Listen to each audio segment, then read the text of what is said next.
സ്ഥാനം എന്നതാണ്. എന്തായാലും മന്ത്രിസ്ഥാനങ്ങൾ കൊണ്ട് എങ്ങനെ ഇതിനെ വീതം വയ്ക്കും എന്നതായിരിക്കാം ഇനി കോൺഗ്രസിനെ അലട്ടാൻ പോകുന്നത്. എല്ലാ ഘടകകക്ഷി നേതാക്കളും ഘടകകക്ഷികളും മിന്നുന്ന വിജയം നേടിയാണ് 23,377 വോട്ടുകൾക്ക് ഹരിപ്പാട് ജയിച്ചു. 23,377 വോട്ടുകൾക്ക് രമേശ് കൊട്ടാരക്കരയിൽ ലീഡ് ഉയർത്തുന്നു. കൊട്ടാരക്കരയിൽ ഇതുപോലെ ഒരു ഇഞ്ചോടിഞ്ച് പോരാട്ടം നടക്കുന്ന കൊട്ടാരക്കരയിൽ ഇതുപോലെ ഇപ്പോൾ ഇതാ ഐഷ പോറ്റി പിന്നിലേക്ക് പോവുകയാണ്. കെ.എൻ. ബാലഗോപാൽ ലീഡ് ഉയർത്തുകയാണ്. മാത്രമല്ല നേമത്തും കഴക്കൂട്ടത്തും ഒരു ത്രികോണ മത്സരം നടക്കുന്ന ഈ രണ്ട് മണ്ഡലങ്ങളിലും വാശിയേറിയ പോരാട്ടമാണ് നടക്കുന്നത്.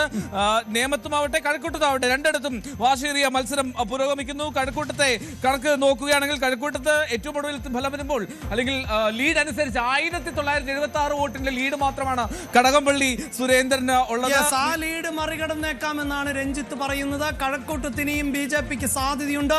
വി മുരളീധരൻ ഒരു തിരിച്ചുവരവിന് അവസരമുണ്ട് എന്നാണ് പറയുന്നത്. അതിന് നമുക്ക് അങ്ങനെ തള്ളിക്കളയാനൊന്നും സാധിക്കില്ല. കാരണം കഴക്കൂട്ടം എന്നത് ഇത്തവണ പ്രവചനാതീതമാകുന്ന ഒരു മണ്ഡലം ആയി മാറി.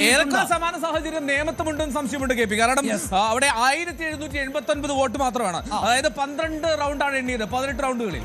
ഇനി അതായത് 6 റൗണ്ടുകൾ കൂടി പൂർത്തിയാകാനുണ്ട്. പക്ഷേ മനസ്സിലാക്കുന്നിടത്തോളം ആ 6 റൗണ്ടുകളിലും ഇഞ്ചോടിഞ്ച് ഫൈറ്റുകൾ ഉണ്ടാകും എന്ന് തന്നെയാണ്. അങ്ങനെയെങ്കിൽ നേമത്തത്ര സേഫ് ആണോ RC എന്നതാണ് അറിയേണ്ടത്. പക്ഷേ BJP ഏറ്റവും കൂടുതൽ പ്രതീക്ഷ വയ്ക്കുന്നത് നേമത്ത് തന്നെയായിരുന്നു. അവിടെയാണ് ചാത്തന്നൂർ ഒരു ബോണസായി ഇപ്പോൾ കിട്ടിയിട്ടുള്ളത്. ചാത്തന്നൂരിനെ തള്ളിക്കളയുന്നില്ല. കഴിഞ്ഞ 2 തെരഞ്ഞെടുപ്പുകളിൽ ചാത്തന്നൂരിൽ അപ്രതീക്ഷിതമായ ഒരു മുന്നേറ്റം നടത്തുന്ന BJPക്ക് ചാത്തന്നൂർ എന്ത് തന്നെയാണെങ്കിലും ലോട്ടറിയായി മാറി എന്നതിൽ തർക്കമില്ല. ഇത്തവണ 5 സീറ്റുകളിലേക്ക് ഇടതുപക്ഷ ജനാധിപത്യ മുന്നണി ഒതുങ്ങിയിരിക്കുകയാണ്. കേവലം 35 സീറ്റുകളിലേക്ക് ഒതുങ്ങിയിരിക്കുകയാണ്.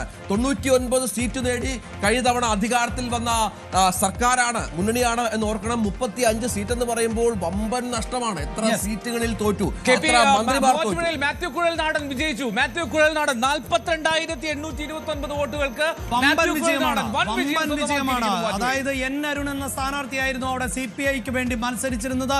ഒരു ഘട്ടത്തിൽ CPIയുടെ സ്ഥാനാർത്ഥിയായിരുന്ന എൽദോ മൂവാറ്റുപുഴ മണ്ഡലം പിടിച്ചെടുത്തതാണ്. അതിനുശേഷം വീണ്ടും രംഗത്ത് വന്ന് എൽദോയെ പരാജയപ്പെടുത്തിയായിരുന്നു ഇപ്പോൾ മാത്യു കുഴൽനാടൻ നിയമസഭയിലേക്ക് എത്തിയത്.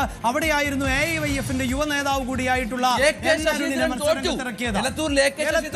വിദ്യാബാലകൃഷ്ണൻ 12,287 വോട്ടുകൾക്ക് എലത്തൂരിൽ AK ശശീന്ദ്രൻ തോറ്റു എന്നുള്ള വിവരമുണ്ട്. തൃത്താൽ MP രാജേഷ് 8,574 വോട്ടുകൾക്ക് പിന്നിലാണ് എന്ന വാർത്തയും പുറത്തു വരുന്നുണ്ട്. AK ശശീന്ദ്രൻ തോറ്റു, MP രാജേഷ് തോറ്റു, വീണ ജോർജ് തോൽക്കുന്നു. അങ്ങനെ മന്ത്രിപ്പട ഒന്നാകെ തോൽക്കുകയാണ് കേരളത്തിൽ. CPIയുടെ 2 മന്ത്രിമാർ മാത്രമാണ് നമ്മുടെ കണക്കനുസരിച്ച് ജയിച്ചിട്ടുള്ളത്. പക്ഷേ കൊട്ടാരക്കരയിൽ ബാലഗോപാൽ അല്പം മെച്ചപ്പെടുത്തിയിട്ടുണ്ട് എന്നുള്ളതാണ് ഏറ്റവും പ്രധാനപ്പെട്ട വിവരം. എന്തായാലും P. സരിൻ, അതായത് പാലക്കാട് തെരഞ്ഞെടുപ്പിന് തൊട്ടു മുമ്പ് കളം മാറി P. സരിന്റെ ഒരു പോസ്റ്റ് ഉണ്ടായിരുന്നു. അതായത് എങ്ങനെയൊക്കെ ശ്രമിച്ചാലും ഞങ്ങളെ എത്രയൊക്കെ തോൽപ്പിച്ചാലും ഞങ്ങളുടെ 70 MLAമാർ അവർ വിജയിച്ചു കയറും എന്നുള്ളിടത്താണ് നേരത്തെ രഞ്ജിത്ത് പറഞ്ഞ പോലെ ഈ 36 എന്ന ടാലിയിലേക്ക് പോകുമ്പോഴാണ് അവിടെ തോറ്റവരുടെ ഒരു വലിയ നിരയുണ്ട്. ഏതാണ്ട് 50-ലധികം ആളുകൾ MLAമാർ 60, അതായത് 99 ആയിരുന്നു മാറുന്നത്.